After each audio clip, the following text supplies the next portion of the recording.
It's time for Sydney McLaughlin to move on from the hurdles and face better competition. Okay, so if you don't know, Sydney McLaughlin is the world record holder in the 400-meter hurdles.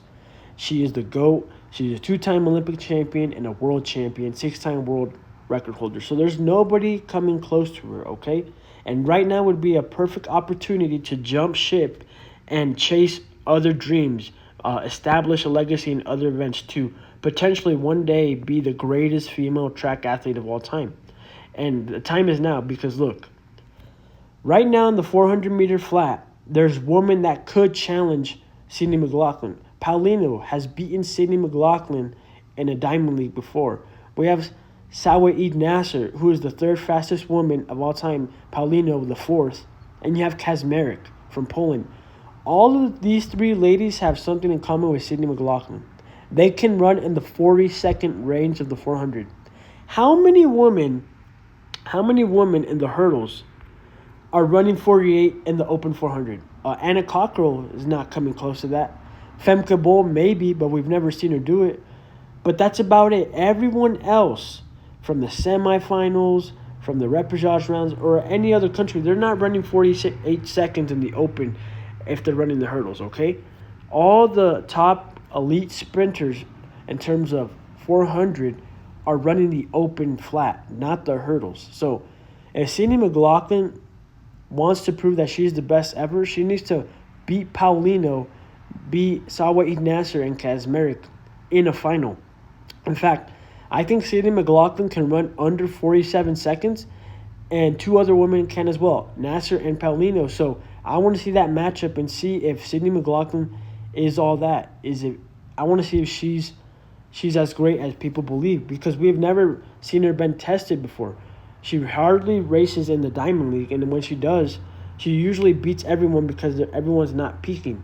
But when she does face good competition, like she faced Paulino last year, she lost. So we want to see her at their best and see who the true fastest woman is. Also, the 400-meter hurdles is catching up to Sydney McLaughlin faster than she thinks. So let's look at the silver medalist, Anna Cockrell.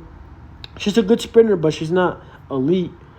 She's ran 51.87, guys. That's a great time. 52.15 is also a great time, but specifically Anna Cockrell, right? We never thought of her as the next generation, the face of track and field. However, she ran a time that is faster than Sydney McLaughlin's first world record.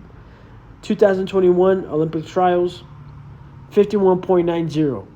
That was Sydney McLaughlin's first world record. And we thought of her at the time the greatest hurdler of all time. No one could come close, not even Dalilah Muhammad. We thought that they would battle it out, but we knew that Sydney has taken the lead and she would never give it back. But now we have another American in Anna Cockrell who's run 51.87 and no one has talked about it.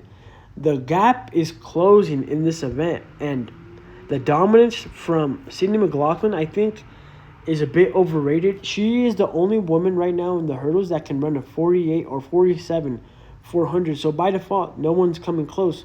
But we're seeing other women that are relatively talented start running times that Sydney McLaughlin used to run. So 51.87 from Anna Cockrell. Imagine if another Anna Cockrell level of athlete, maybe from Jamaica or another sub 50 400 meter flat runner, decides to do the hurdles to lengthen their career. Guys, this event could become very competitive and give Sydney McLaughlin a challenge.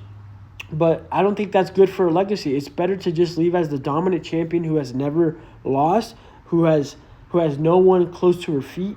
Leave with that legacy and leave everyone wondering if anyone could have beaten you on their best day. And right now is the time to do it. But she hasn't hinted of leaving the hurdle events, and I think that's going to backfire on her, because eventually this event is going to have enough competition to threaten her world record. This event, in my opinion, is 3 years behind before they catch up to the 50.37.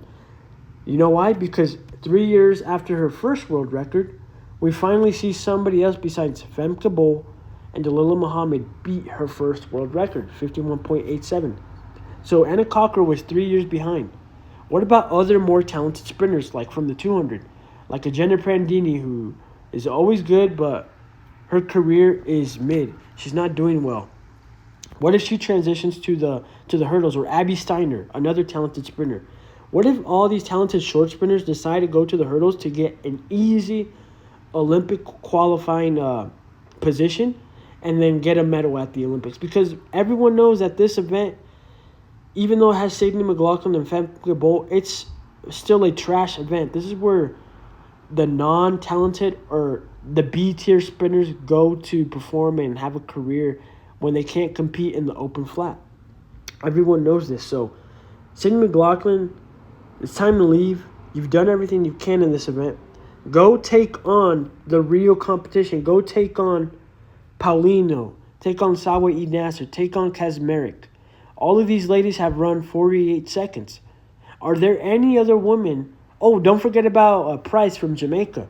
If Price from Jamaica was healthy, we would have had 4 women in the 48 seconds, and we would have had, for the first time ever, a woman running 48 seconds in the 400 and not getting a medal.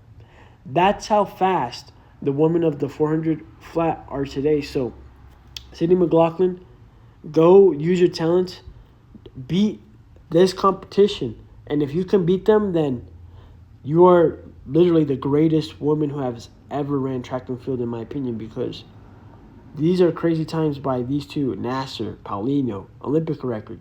Beat them. Honestly, Paulino is your arch nemesis, because Paulino never loses. Sydney McLaughlin never loses, so have a head-to-head battle once again and see who's the best. All right?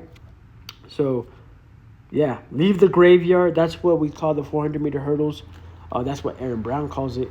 So, yeah, the graveyard for the sprinters is the 400-meter hurdles. Time to move on to the A leagues, the varsity, which is the flats.